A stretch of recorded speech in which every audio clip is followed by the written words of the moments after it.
what every CEO can learn from tuna fishing.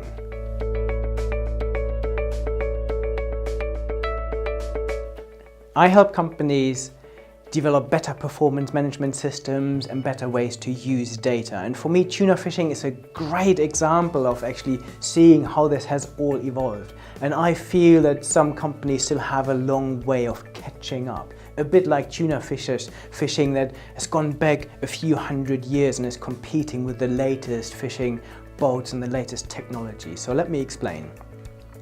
If we think about tuna fishing and go back 500 years or even 1,000 years, they basically had some information passed on from their ancestors saying, okay, if you head off on a Monday morning, you head east for 3 hours, you will get to the fishing grounds. And then when you get to the fishing ground, you throw out your nets or your hooks and you hopefully catch some tuna. And this was a bit of hit and miss. The lucky situation was we had more fish in the sea then, so it was a bit easier.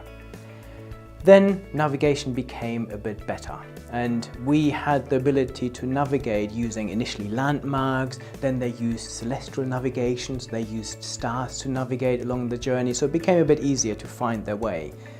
The challenge is if you use stars, if you have a cloudy day, you're still pretty lost. So now wind forward to today. What we now have is we have modern navigation tools. So we have GPS navigation that uses satellites to tell boats exactly where they are. So when they set off, they map their journey. So in the past, they mapped their journey, said we just go straight for the fishing grounds.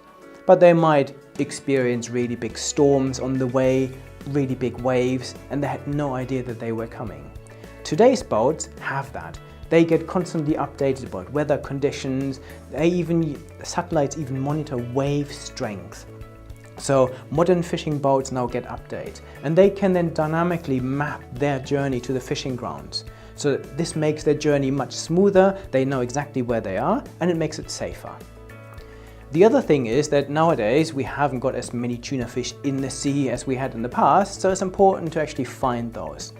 And what they do is, they started doing is that when they catch little tuna fish, they will put a little chip in their fins, little fish that they can't take on board. They throw them back into the sea, and because tuna fish move around in big groups and big shoals of fish, if you track one of them, you track all of them.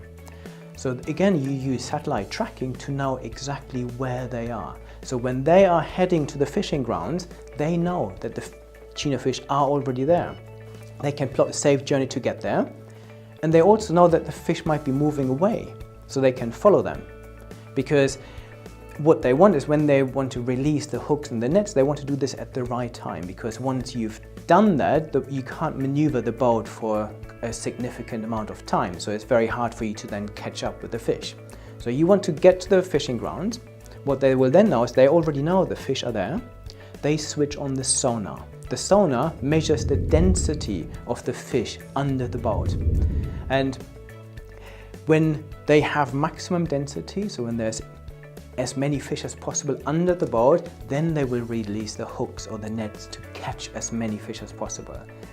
And for me, this is such a good story because it indicates that you have to have modern data and navigation tools and metrics that help you to track your strategic journey, track potentially if you substitute tuna for customers, you want to understand what your customers want, what they're doing. So this is what modern companies should be doing. They should be understanding their journey, they should be tracking their journey, they should be tracking their customers, and then use all of this to perform better. So if you're a tuna fishing boat that hasn't quite caught up with all of this, and you are trying to compete with a modern boat that uses technology and data to drive their performance, you simply can't perform against them, you can't win. And this is exactly the same for companies. So I help companies do all of this. I help them develop better strategies. I help them with their digital transformation, and I help them to put data and metric systems in place that really help them drive performance. If you want to learn more, head to my website at bernardmarr.com, where you can find tons of articles on all of this, or subscribe to my YouTube channel, where I have lots more videos on all of this and lots of examples.